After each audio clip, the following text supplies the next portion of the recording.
Jenny was an ordinary girl until something unimaginable happened. She began to change in ways no one could explain. What caused her transformation, and what did she become? This is the untold story of Jennifer's descent into the unknown.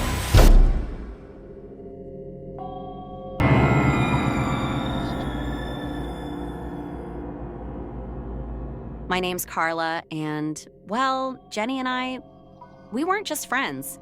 You ever meet someone who just gets you? Like they can finish your sentences, laugh before you even finish the joke, or just know when you're not okay without you saying a word? That was Jenny. She was the kind of person who could pull you out of your darkest moments with nothing more than a smile. Sounds like she was special. Did you two know each other for a long time? Not as long as it might seem. We met in the most random way. I was at this small coffee shop trying to write. Well, trying and failing. It was one of those nights when everything feels heavy, you know? Jenny just plopped down across from me, uninvited, and said, "You look like someone who needs caffeine and a friend. Lucky for you, I'm good at both." That's bold. Bold was Jenny's middle name. She had this knack for sensing when someone needed help. But it wasn't just one-sided. She had her struggles too. That night, as much as she lifted me up, I learned later she needed someone to lean on just as much. Sounds like you balanced each other out. We did. One night stands out, though. It was pouring rain, and Jenny had this crazy dream of opening her own observatory one day. She loved the stars, thought they were the ultimate adventure. So distant, so unknown. But she didn't have the money or the connections to make it happen. That night, she called me, saying her car broke down. Turns out she just needed someone to vent to while we walked to the mechanic in the rain. Wait, you walked in the rain? Oh yeah, soaked to the bone, laughing like idiots.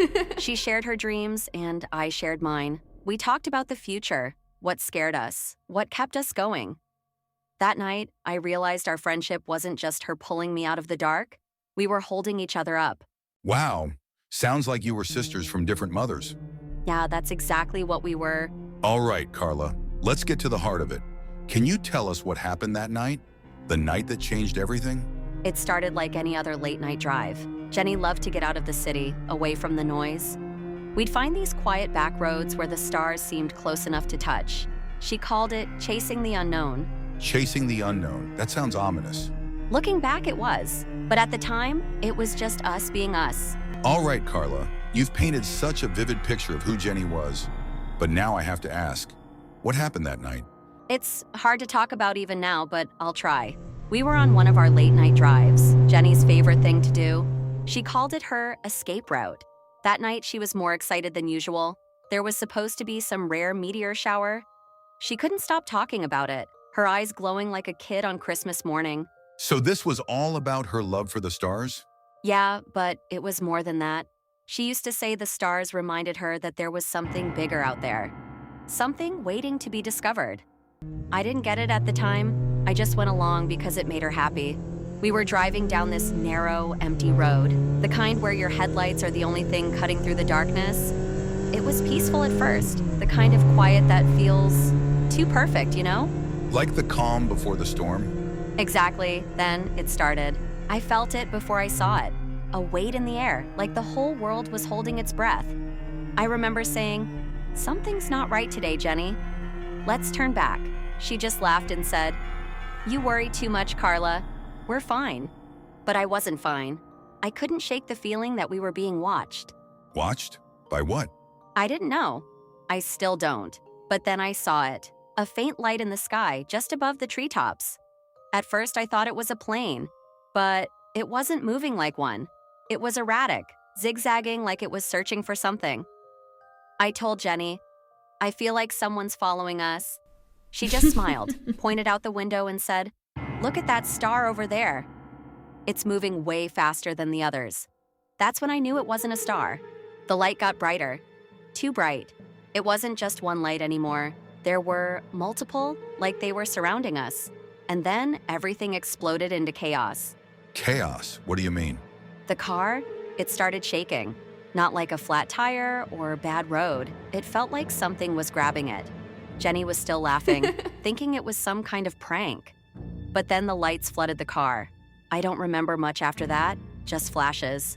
Jenny screaming, a metallic taste in my mouth. My own voice calling her name, but it sounded far away. When I woke up, we weren't in the car anymore. Where were you? In a room, if you can call it that.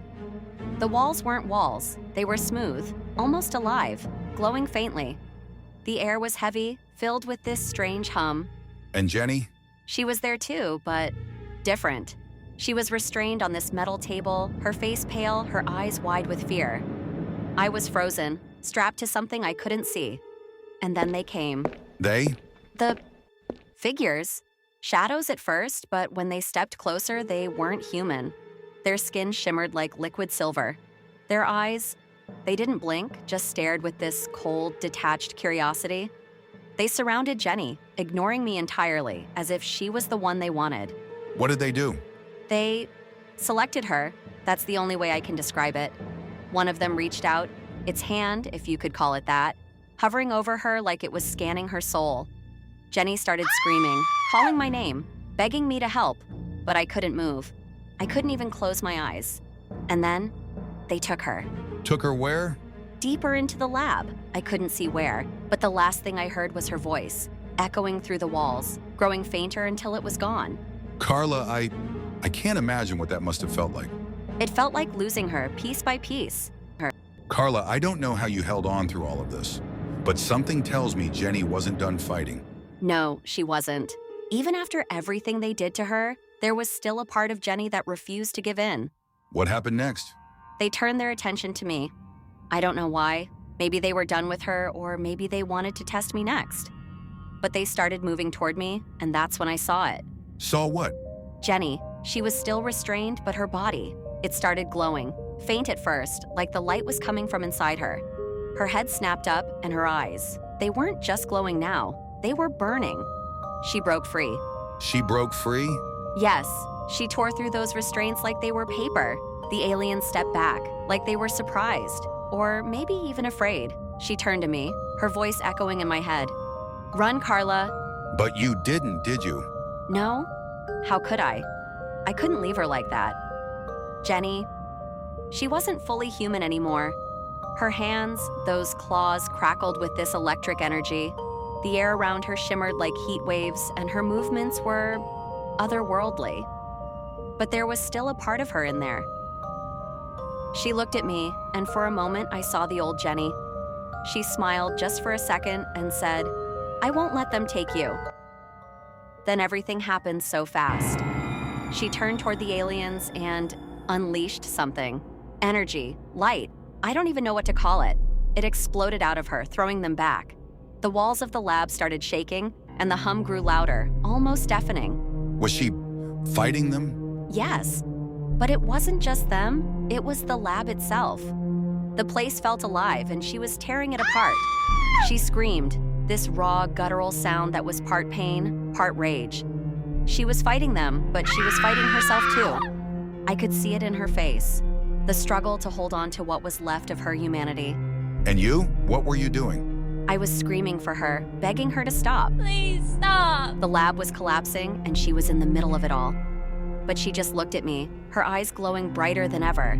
And then she said, "Run. Live. Tell them I tried." She told you to run. Yeah, she wanted me to live, even if it meant leaving her behind. The last thing I saw was Jenny standing there, surrounded by light and chaos, her body barely holding itself together. She raised her hands, and the entire lab, it just imploded. Imploded? It was like everything folded in on itself. One second, the lab was there. The next, it was gone. And so was she. Carla, I'm so sorry. I keep telling myself she's still out there somewhere, that maybe she survived somehow. But deep down, I know she gave everything to save me. That's incredible. She was willing to sacrifice herself for you. Carla, I think we're all feeling the weight of what you just shared. But before we end, tell us, what happened after the lab? Vanished? I ran. I don't remember how, but I couldn't stay. I didn't even look back at first. I just kept running until I found myself outside, the night air cutting through me like a shock. The stars were still there, too calm, like nothing had changed, but everything had. So you escaped. Yeah, I woke up in the middle of nowhere, hours away from where the lab had been. But when I turned back, there was nothing left. Not even a trace of where we were. So you have no idea where Jenny is now? No, I can't explain it. It was like the lab never existed, like they just erased it. But I know what happened. I know what she did. And Jenny, what do you think happened to her? I don't know. I like to think she's out there, still fighting. That whatever she did, whatever she became, she's still holding on. Do you think she's watching over you? Sometimes I feel it. I'll be alone, and I'll hear her voice, or see something out of the corner of my eye. And I think maybe she's still out there somewhere, but I don't know if it's real or if I'm just holding on to hope. But there's something else. Something I can't shake. If Jenny is still out there, if she's still fighting, what else could she be fighting for? That's a question that will linger long after this. But for now, Carla, thank you for sharing your story. It's not just about what happened to you and Jenny. It's about the kind of person she was and the kind of legacy she leaves behind. Thank you for listening. I just want her to be remembered. And we will. This has been another episode of Whispers in the Dark. Thank you for joining us. Stay safe and remember, sometimes the truth is more terrifying than we can understand.